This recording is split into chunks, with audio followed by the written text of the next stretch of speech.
네, 오늘 본문은 어제 시편 31편의 중후반부에 해당합니다.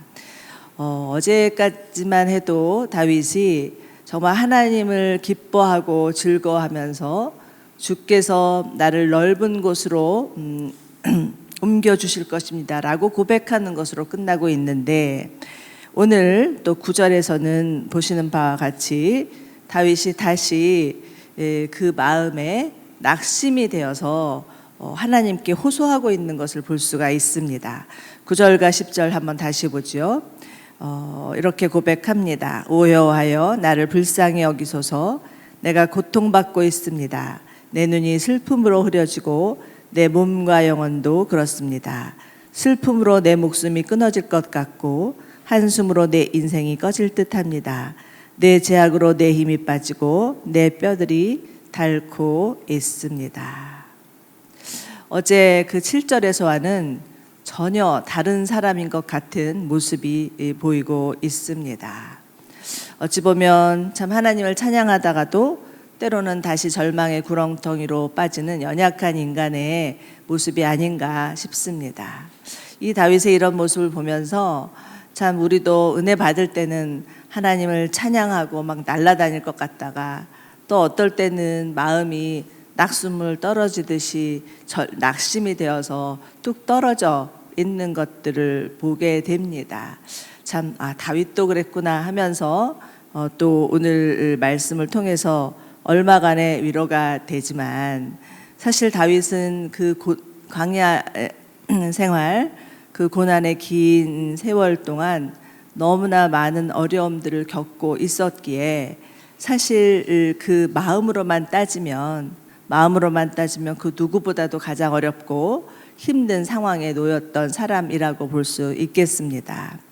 아마도 다윗은 너무나 오랜 고난 때문에 영적인 어떤 우울증이라고도 할 수 있겠죠. 탈진 상태에 빠져 있었던 것 같습니다. 9절과 10절을 보시면 내 눈은 슬픔으로 흐려졌고 몸과 마음도 쇠하여졌고 심지어는 죽을 것만 같은 고통, 뼈가 말리는 고통을 겪고 있다고 호소하고 있습니다. 어찌 보면 다윗의 아주 솔직하고 아주 절박한 그런 하나님을 향한 고백, 탄원이라고 볼 수 있는데요. 그럼에도 불구하고 첫 소절을 보시면 여호와여, 나를 불쌍히 여기소서라고 탄원하고 있습니다. 여러분, 하나님 앞에 주님 정말 저를 불쌍히 여겨 주십시오라고 말하는 간구는 인간이 할 수 있는 어찌 보면 가장 강력한 기도라고 할 수가 있습니다. 정말 사람이 너무 어려운 일을 당하면 그 입에서 나오는 말은 그 어떤 여러 마디 기도가 나올 수 없을 수 있습니다. 그냥 다만 정말 주여, 주여라는 소리, 그리고 주여 저를 불쌍히 여기소서라는 소리밖에는 나오지 않을 것입니다.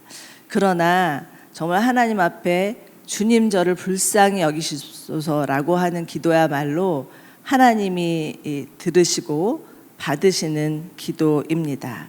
초대교회 전통에서는 주여 저를 불쌍히 여기소서 이 한 구절의 기도가 예수 기도라고 하여서 그 수도사들이 계속해서 이 기도를 되뇌이면서 하나님께 나아가고 이 기도를 통해서 깊이 하나님을 체험하였다는 그러한 말들이 전해지고 있습니다. 지금도 이 예수 기도를 통해서 하나님을 만나는 수많은 사람들이 있다라고 말하고 있습니다. 얼마 전에 오래전인데 제가 그 어떤 북한 할머니께서 하나님 앞에 기도하는 그 동영상 하나가 뜬 적이 있었는데, 정말 그분이 북한에서 뭐 기도 소리조차 크게 할 수 없는 상황 가운데 조그만 소리로 주여 불쌍히 여겨주셔서 주여 도와주소서 이렇게 기도하는데, 정말 하나님께서 저 할머니의 기도야말로 귀를 기울이시지 않을까라는 그런 생각이 들었었습니다. 여러분, 너무 고통스러우면 아마 여러분들도 경험했었겠지만 여러분의 입에서 나오는 말은 정말 어떤 정말 화려한 그런 미사여구가 있는 기도가 아니라 주님 저를 불쌍히 여겨 주시옵소서라는 기도일 것입니다. 시편 51편에 보면 이런 구절이 있죠. 하나님께서 구하시는 제사는 상한 심령이라 하나님은 상하고 통회하는 마음을 멸시치 아니하신다라고 말씀하십니다. 하나님은 정말 우리가 하나님 앞에 가장 절박한 마음으로, 정말 가장 간절한 마음으로 주님 앞에 나아갈 때 그 기도를 무시치 아니하시고 들으시고 주목하시고 귀를 기울이시고 그 기도에 응답하시는 하나님이신 것을 믿으시기 바랍니다. 인간의 절박함이야말로 하나님의 마음을 움직일 수밖에 없는 가장 강력한 그런 마음의 태도가 아닌가라는 생각이 듭니다.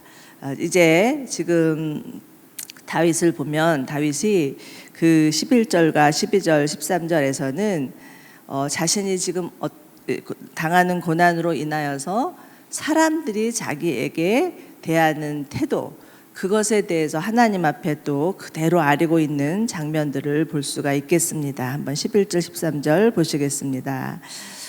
내가 내 모든 적들과 내 이웃들에게 비난의 대상이 되고 내 친구들도 나를 보고 놀라 그들이 거리에서 나를 보아도 모른 척해 피해 갑니다. 내가 죽은 것처럼 잊혀진 존재가 됐고 깨진 질그릇 조각같이 돼 버렸습니다. 여러 사람들이 비방하는 것을 내가 들었고 사방에는 위협이 있습니다. 그들이 나를 반대할 음모를 꾸미면서 내 영혼을 빼앗아 가려고 궁리합니다. 다윗은 자신이 지금 어떤 상황에 있는지 하나님께 아주 구체적으로 아뢰고 있습니다. 이것은 어찌 보면은 그 친구들을 향한 고자질이나 또 원수들을 향한 무조건의 비방이라고만은 할 수 없겠습니다. 그저 하나님 앞에 자신의 심정, 자신의 상황을 그대로 토로하는 것이죠. 다윗은 우리가 너무나 잘 알다시피 정말 골리앗을 무너뜨린 이후에 이스라엘의 영웅이 되었던 사람입니다. 모든 이스라엘 사람들의 그런 그 추앙을 받았다라고 할 수 있고요. 정말 사울 왕의 사위까지도 되는 그런 존재가 되었음에도 불구하고 지금은 그 신세가 완전히 바닥으로 추락하여서 모든 사람들이 그를 비난하고 모든 사람들이 그를 피하고 심지어는 12절을 보면 나는 죽은 것처럼 잊혀진 존재가 됐습니다 라고 고백하고 있고 깨진 질그릇 조각같이 되었습니다 라고 고백하고 있습니다. 여러분, 사람에게 정말 내가 잊혀진 존재가 되었다라고 생각이 된다면 그것만큼 힘든 일이 없을 것이고 정말 내 인생이 완전히 박살이 난 깨진 질그릇 같다라고 여겨진다면 그것처럼 정말 원망스러운 일이 없을 것입니다. 간혹 선교사님들이 또 한국에 오셔서 때로는 내가 선교지에 살면서 잊혀진 존재가 되는 것 같을 때가 있고 그것이 가장 두려운 것 같습니다라고 고백할 때가 있죠. 그런데 지금 다윗은 많은 사람들의 그런 시선을 받고 그렇게 존경을 받았던 그런 자였음에도 불구하고 하루아침에 지금 추락하여서 이처럼 사람들에게 잊혀진 존재가 돼버렸고 내 인생은 완전히 박살이 나버렸습니다 라고 고백할 때 그 심정이 어떠했을까라는 생각이 들면서 그러나 우리의 인생 가운데도 정말 다윗만큼은 아니더라도 다윗과는 다를지라도 각자의 그런 삶에서 이런 고백이 나올 때가 있다라고 생각이 됩니다. 그런데 그럴 때 여러분, 우리의 상한 마음을 하나님 앞에 토로하는 것은 매우 중요합니다. 왜냐하면 자칫 그 상한 마음이 하나님 앞에 토로되지 아니하면 그것이 걸림돌이 되어서 하나님과의 그런 인격적이고 친밀한 관계에 방해가 될 수 있기 때문입니다. 저는 한 4년 전에 교회 개척을 도우라는 하나님의 그런 부르심이 있어서 온누리 사임하고 개척교회를 섬긴 적이 있었습니다. 교회를 개척한다는 것이 너무나 감사했고 기쁜 일이었지만 정말 만만치 않은 일이었습니다. 사단이 얼마나 인간의 연약함을 들쑤셔서 교회가 세워지는 것들을 방해하는지 아주 뼈저리게 느끼는 시간이었습니다. 그러나 하나님은 하나님의 교회를 세우셨고 그 가운데 함께한 성도들 안에는 감사와 기쁨이 있었지만 그것에 못지않는 아픔도 있었습니다. 제 마음 가운데도 이 두 가지가 다 공존하였던 것 같습니다. 어느 날은 하나님 앞에 기도를 하려는데 기도가 도무지 되지가 않는 거예요. 그래서 그냥 아무 소리도 하지 못하고 먹먹히 하나님 앞에 그저 앉아 있는데 한창을 앉아 있다가 하나님이 정말 아주 작은 세미한 음성을 들려주시는 것 같은데 내가 네 상한 마음을 알고 있다. 이렇게 말씀을 하시는 음성이 들리는 것 같았습니다. 그래서 제가 그 한마디에 그 하나님의 음성에 마음이 이렇게 울컥하면서 무너지면서 그동안에 또 교회를 또 섬기면서 있었던 그 마음의 상함들, 그 상함들이 하나님 앞에 다 이렇게 쏟아지고 그러면서 막 본물 터지듯이 막 기도를 했던 그런 경험들이 있고, 그러고 났더니 하나님과의 다시 그 관계, 다시 하나님 앞에 드리는 기도가 회복되었던 것들을 경험하였던 적이 있습니다. 여러분, 기도는 내 어떤 것을 또 포장하지 아니하고 정말 내 마음에 있는 것을 있는 그대로 털어놓는 것입니다. 상한 마음을 가지고 나아가는 것 자체가 기도입니다. 몇 달 전 저희 욥기를 큐티했었죠. 욥이 하나님 앞에 드리는 기도를 살펴보면 그는 심지어 하나님께서 나를 지치게 하셨고 내 온 집안을 황폐케 하셨고 주께서 나를 피골이 상접하게 만드셨고 진노로 나를 찢으셨습니다 라고 기도하는 그런 장면이 나옵니다. 그리고서 또 연이어서는 내 친구들은 나를 비웃지만 내 눈은 하나님께 눈물을 쏟습니다. 사람이 자기 친구에게 간구하듯 하나님께 간청합니다 라고 하는 구절이 있습니다. 욥과 하나님의 관계에 어쩌면 욥의 친구들은 하나님과의 관계가 아주 그냥 종교적이고 율법적일 수 있었으나 욥은 그렇지 않았습니다. 욥과 하나님과의 관계는 그 누구보다도 욥이 말했던 것처럼 친구와 같은 관계였고 연인과 같은 관계였고 정말 친밀한 그런 관계였기 때문에 자신의 마음을 이처럼 솔직하게 정말 하나님을 마치 원망하는 것처럼 기도하고 있지만 사실은 하나님을 향한 원망이라기보다는 그 마음 깊은 곳에서 우러나는 영혼의 절규라고 할 수가 있겠습니다. 여러분, 기도는 정말 하나님 앞에 드리는 우리의 영혼의 절규입니다. 여러분, 만약에 여러분이 어떤 억울한 일을 당하거나 마음이 상했거나 고통이 있을 때 어디에다 호소하시겠습니까? 사람에게 한다는 것은요, 한계가 있을 수밖에 없다라는 것을 여러분 경험하셨을 것입니다. 오히려 털어놓으면 털어놓을수록 또 때로는 후회가 몰려올 수 있고요, 씁쓸할 수도 있지만 하나님은 어떤 경우 어떤 상황에서도 우리의 정말 작은 신음소리, 우리가 드리는 어떤 하소연이라도 다 들어주시고 다 귀를 기울이시는 분이신 것을 믿으시기 바랍니다. 그래서 아까 그 시편의 말씀처럼 하나님이 구하시는 제사는 상한 마음이라 라는 그 말씀을 붙잡고 주 앞에 여러분의 있는 모습 그대로 나아가시는 이 새벽의 기도의 시간이 되시기를 축원합니다. 자, 이제 그 14절을 보시면 그러나 나는 주를 의지합니다.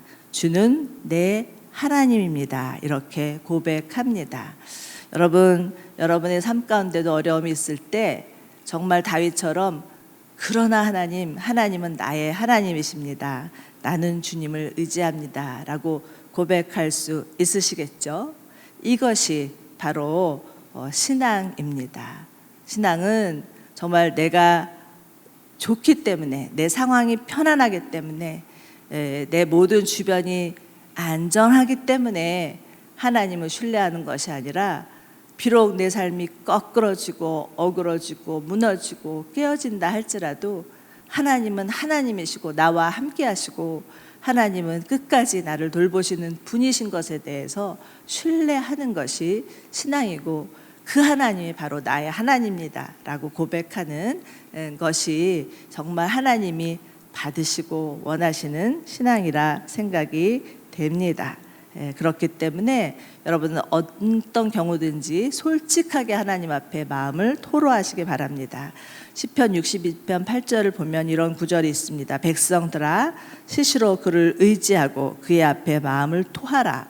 하나님은 우리의 피난처이시다. 아멘. 하나님은 하나님을 가까이 하는 자를 가까이 하시고 하나님을 사랑하는 자를 사랑하신다고 말씀하십니다. 그것은 무엇입니까?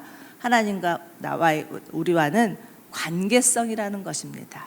내가 정말 하나님 앞에 나아갈 때 하나님이 나를 주목하시고, 또 하나님이 내가 말씀하실 때 내가 하나님 앞에 더 가까이 나아가고 한 이런 관계를 통하여서 하나님과 우리와의 관계가 점점 더 성숙하고 더 친밀하고 더 인격적이고 그러한 관계로 발전되리라 믿습니다.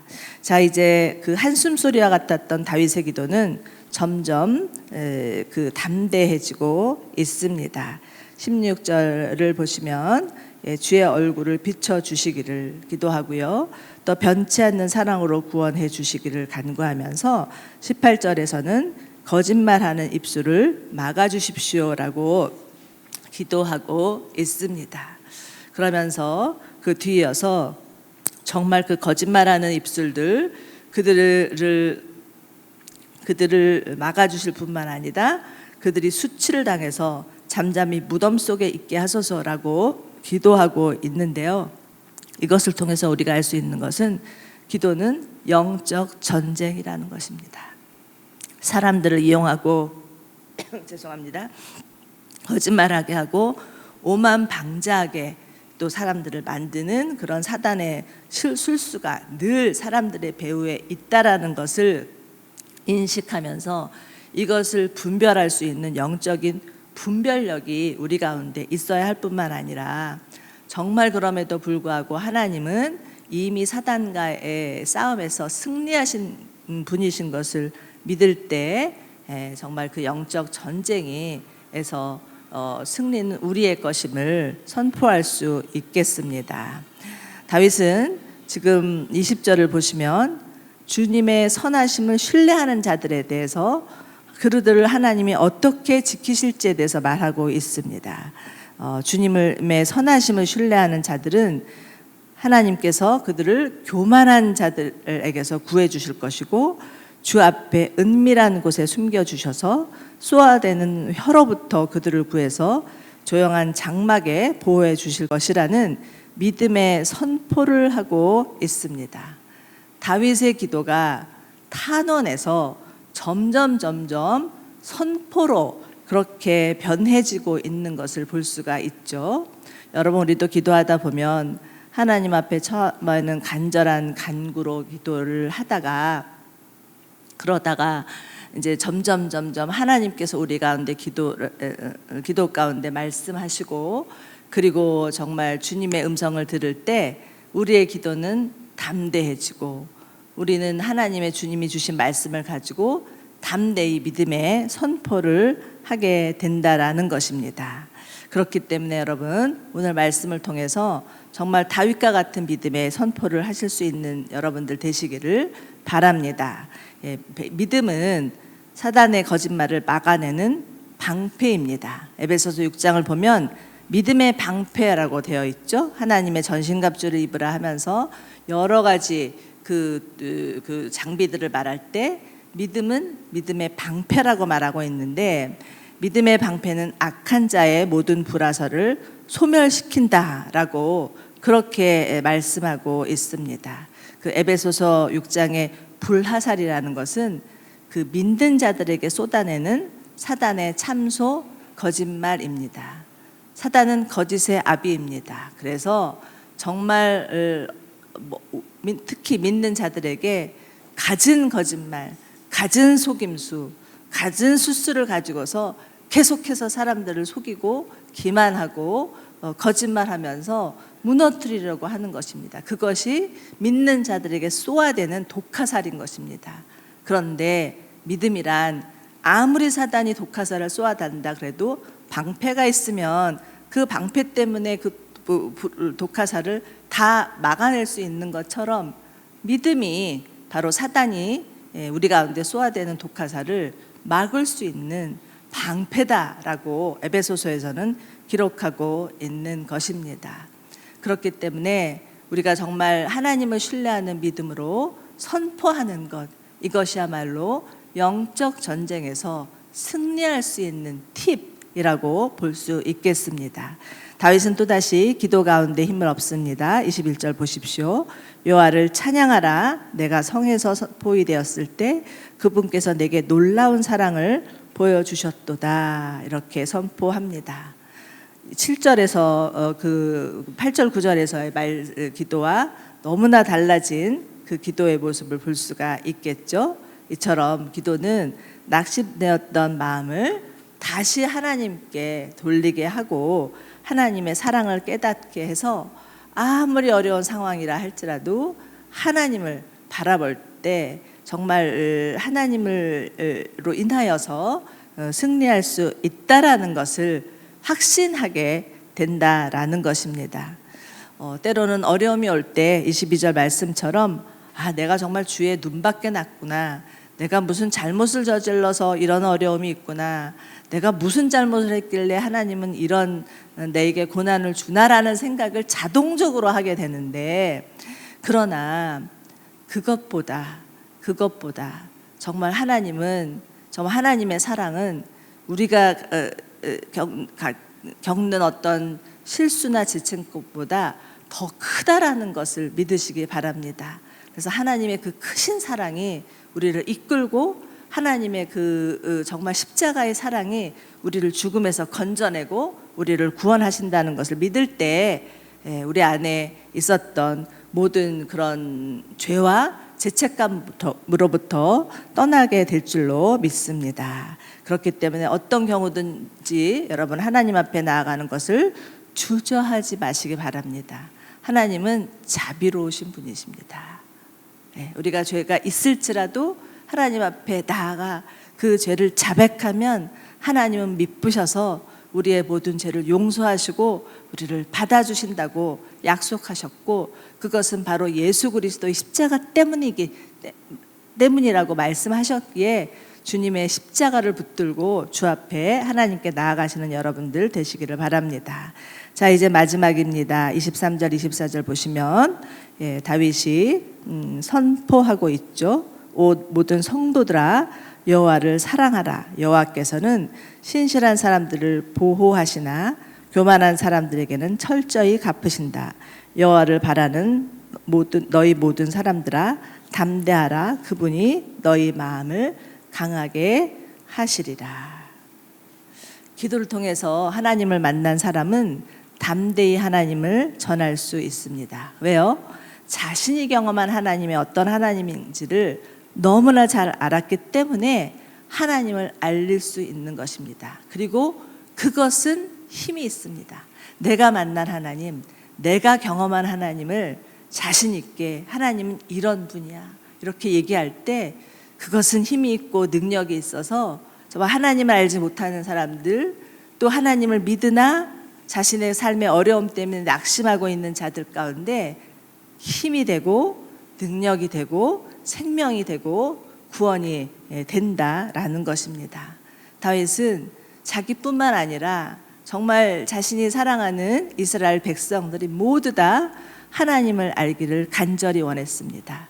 하나님은 사랑과 공의이기 때문에 지금 비록 어려움이 있다 할지라도 그 사랑과 공의의 잣대를 가지고서 하나님께서 사람들을 판단하시고 구원하신다는 것을 모든 백성들이 믿기를 바랬던 것입니다. 우리 가운데도 이 다윗의 마음이 있었으면 좋겠습니다. 다윗의 마음이 있을 수 있겠죠, 당연히. 왜요? 우리 또한 하나님을 만난 자들이기 때문입니다.